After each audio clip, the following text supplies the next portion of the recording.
Hey guys, welcome back. So how many times have you been at the range with your favorite rifle and looked at it and go, man, I really wish I could fold this in half? Me either. But that's not the point. The point is there's a lot of companies out there always trying to work to find ways to work within the stupid laws that we have here in the United States to make firearms shorter. But the government tells us what the overall length has to be, tells us what the barrel length has to be for it to be considered a legal firearm. And so that's where you get things like the Pivot. What is the Pivot? It's a 9mm carbine that literally folds in half. Probably not the way you think it would fold, but like that. So that's the fire position. This is with the stock fully extended. It is a 16-inch barrel, so it is a carbine. No NFA paperwork is required. But the gun folds for storage, saving you about that much length overall when it's in the stored position. So, it uses standard Glock magazines. We're going to talk more about the gun, talk about the quality, talk about how it shoots, all that good stuff. It's interesting, it's also expensive, and it has some really interesting quirks. It's made by the same folks that brought us the little folding life card we recently did a video on, Trailblazer Firearms. They also make this particular gun. So, with that being said, let's do a little bit of shooting with the Trailblazer Pivot.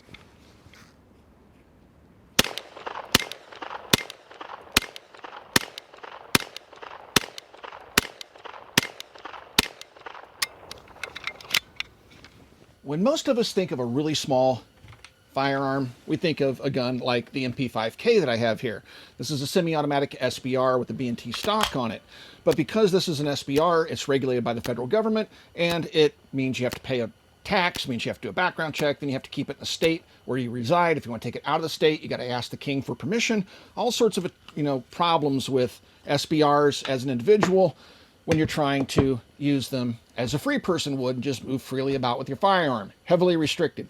So companies are looking for ways to make 16-inch barreled guns that meet both the overall length and the minimum barrel length requirements and still come up with something that's really small. So here we have the Pivot next to the MP5K. Now, if this was a standard MP5, it would be a bit longer. So you can see that with the MP5, with the stock folded, if it was a standard 8-inch barrel version, it would be almost the same length as the Pivot folded. Now, folded, the Pivot's about 20.9 inches in length, so just under 21 inches long. If you extend it, or when you extend it and pivot it out into the firing position, now it's just under 30 inches in length, 29.7 inches, I believe, with the stock in the fired position and the gun pivoted out. So you're saving quite a few inches in terms of length, but there's also some restrictions that come with this folding mechanism, which we'll talk about, some of the safeties that they've designed into it. Now, I know a number of you guys are going to say, well, what about the Kel-Tec Sub 2000? Well, here's a Kel-Tec Sub 2000, which is another folding firearm, next to the Pivot. So yes, it's actually smaller, but there's one glitch, if you will, with the Kel-Tec Sub 2000. It's primarily intended to be used with iron sights, which it comes with. If you want to use it with a red dot sight, like I have this one configured, you have to unfold it. Then I have a Connect Dev Group quick release red dot sight that I just pivot around to the other side. See what I did there with the Pivot? Clip it on the top, and now I have a red dot sight. So, time consuming, fold it, move the sight around, all that good stuff. So that, or with the iron sights that it comes with. Now the Pivot has a sight mounted on it, and it doesn't present any type of problems, and I can pivot it into the firing position with the red dot sight in place. It just spins it around, and she's ready to go. So now let's start talking about some of the features of the Pivot and do some shooting with it, tear it apart, show you what it looks like on the inside, how to field strip it, all that good stuff.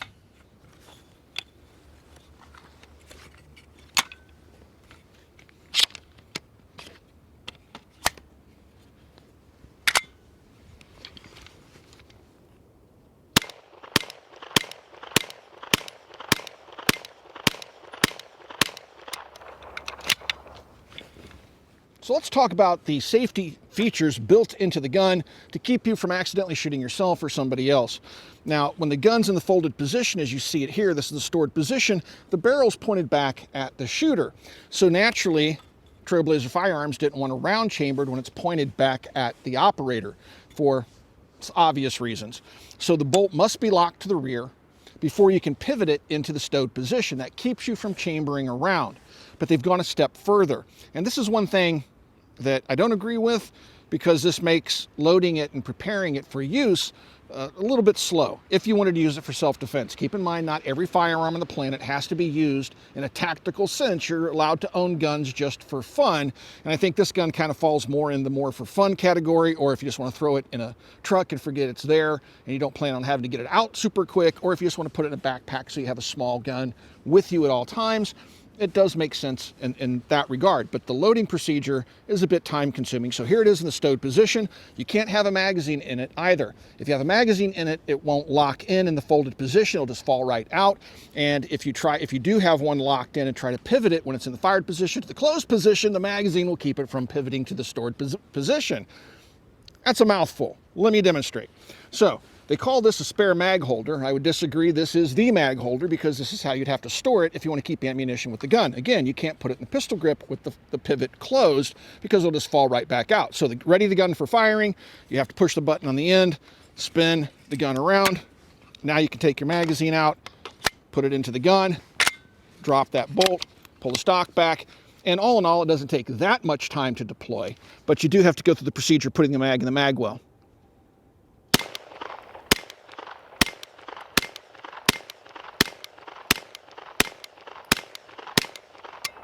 Now you'll notice it did not lock open the last shot fired. It has an HK style bolt hold open, non-reciprocating charging handle, so it's not going to fly back and hit you when you shoot it. And push the button and drop the magazine out. Use the standard Glock 19 magazines, and they actually send you a Glock magazine with the gun. But because the grip is 19 sized, it can use 17 grips. It can use 17 magazines, and including the happy sticks. Now another thing that you'll notice is that the ambi selector lever here is present on both sides, but to me it's backwards in terms of the fire selection. So down is safe. If you think of an AR-15, down would be fire, and up is fire on this, not safe. So it's inverted for me. But again, that's a training issue, and you could work around that. I'm going to go ahead and charge your back up, put it up into the fire position.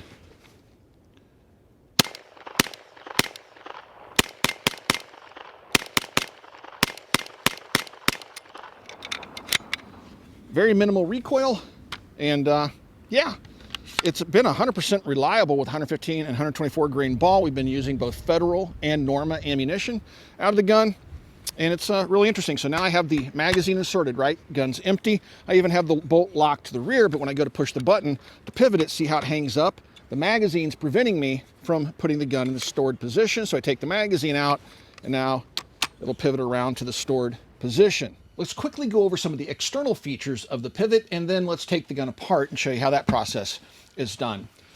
So the gun does have a 1/2x28 threaded barrel on it. And what's interesting is that they've also elected to make it a tapered barrel, so it would work with something like a SIG suppressor.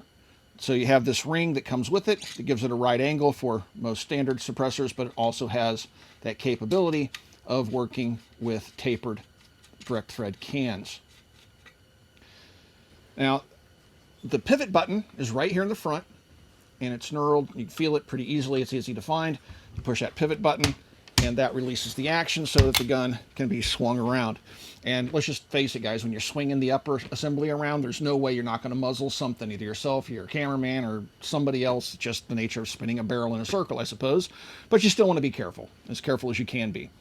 The gun is made out of aluminum, so the entire upper is machined from aluminum. The lower is mostly aluminum. The only polymer piece is this little area right here where the trigger mechanism sits, and it's pinned in place, held in place by 2 pins, and it literally runs from here to here, and that's the only polymer piece, the grip panel, or the grip, I should say. I don't know, I'm stuck up on panels today. Then you have the adjustable length stock, and this is fully collapsed. There's second position, third position. Yeah, I think it's just 3 positions. And this is where you store your magazine.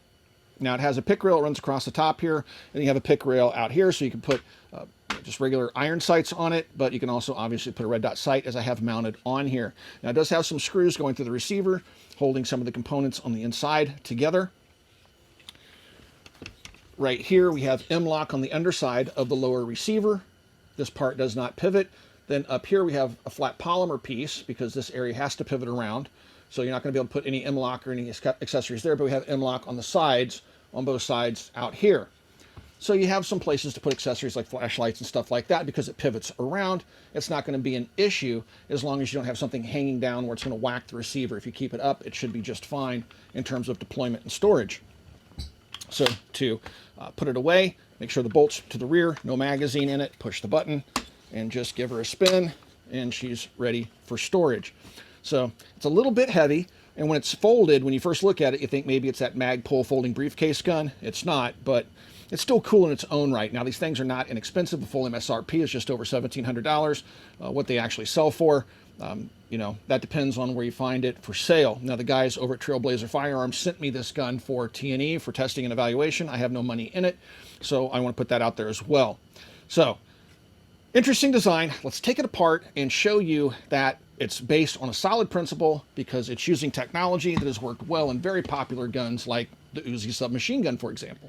So if the gun is just for fun, you're not going to mind having a suppressor on the end of it, which kind of defeats the whole purpose of shortening the gun because the length that the gun saves in folding is made up for by the suppressor sticking off the end. But it is suppressible and completely optional. So I'm going to go ahead and deploy it with the can in place. Grab the magazine out of the storage thing in the stock, deploy the stock, charge the weapon, make sure it's on fire, and do a little shooting with a Hux Works 9mm can on the pivot.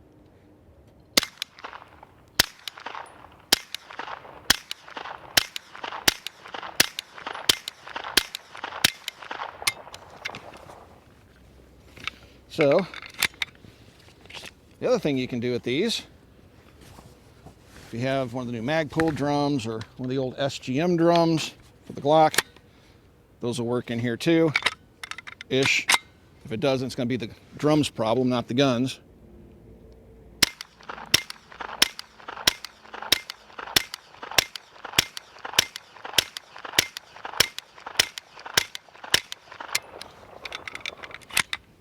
There you go. What do you guys think? Let me know in the comment section down below. Let's take the gun apart, but because it's in the stowed position, that means the bolt is locked to the rear and I cannot have a magazine inserted, but we'll double check, make sure it's empty, and you can do that just by looking in the ejection port. All right, now I'm just going to push the button on the end and kind of just open the action a little bit, kind of like an X shape. And in doing that, you can see the trigger mechanism back here. Here's the hammer. Here's that gold trigger. But now I can access the bolt through the receiver right here in the rear. All right. So now I'm going to put the bolt home, take that spring tension off. Now that the bolt is home, I'm going to take an Allen wrench. There's a little hole in the rear here. I'm going to push in, and when I push in, you can see the recoil spring assembly kind of come back. I'm going to hold that with my finger, and then I'm just going to tap this end cap off with a rubber mallet. Just pops right off, nice snug fit. And now the bolt and all that can be taken out the rear of the receiver. All right. So there's the bolt. Now up here we don't have to do anything else. This is the barrel assembly and then the receiver. The charging handle, non-reciprocating charging handle that stays in the receiver. Now this is a telescoping bolt, okay? Same concept as the Uzi.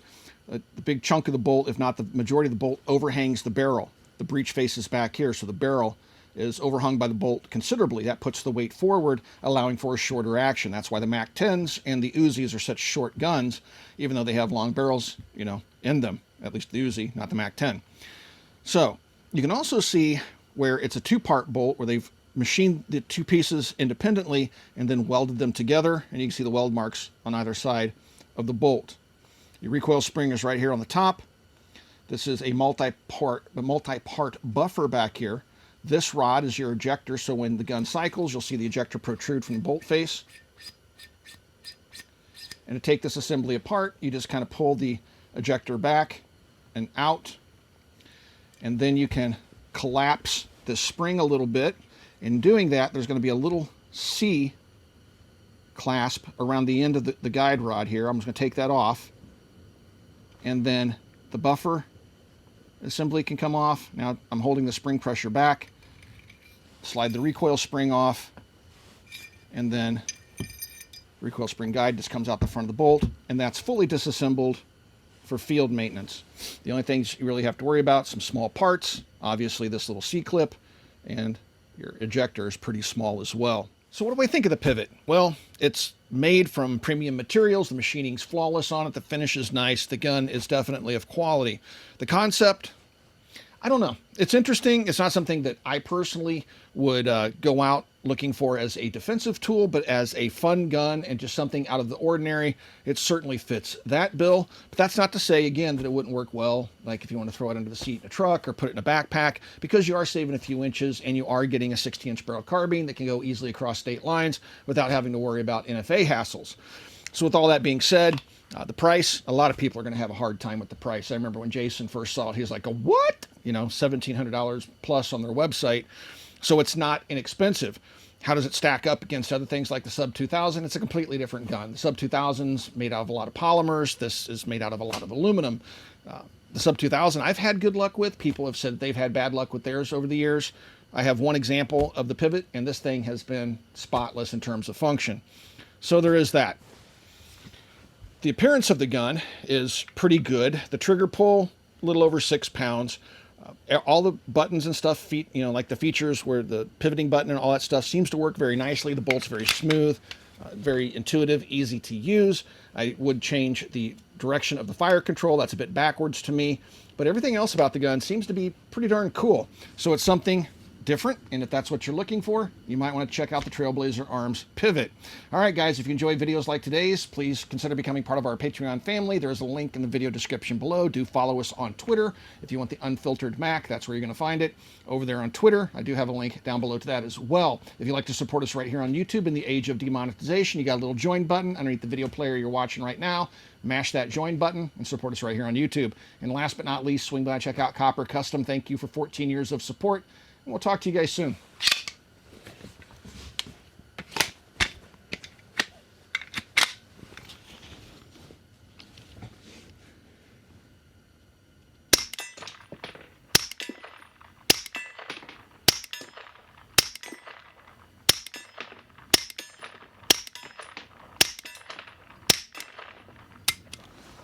And that suppressor did not change the point of impact even an inch.